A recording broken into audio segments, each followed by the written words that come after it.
কয়েকদিন পর মুনি বাবার একটা ছাগল, দুম্বা বা ভেড়া জবা করলেন।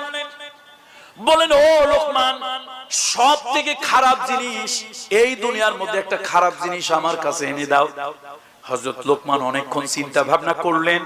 এবার তিনি আবার জিহ্বাটার ওই হৃৎপিণ্ডটা নিয়ে আসলেন।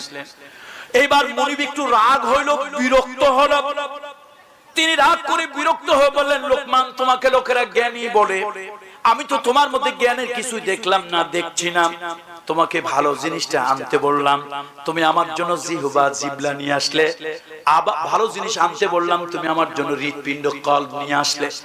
আজকে তোমার দুনিয়ার খারাপ জিনিস আনতে বললাম, তুমি জিহ্বা নিয়ে আসলা আর হৃৎপিণ্ডটা নিয়ে আসলা।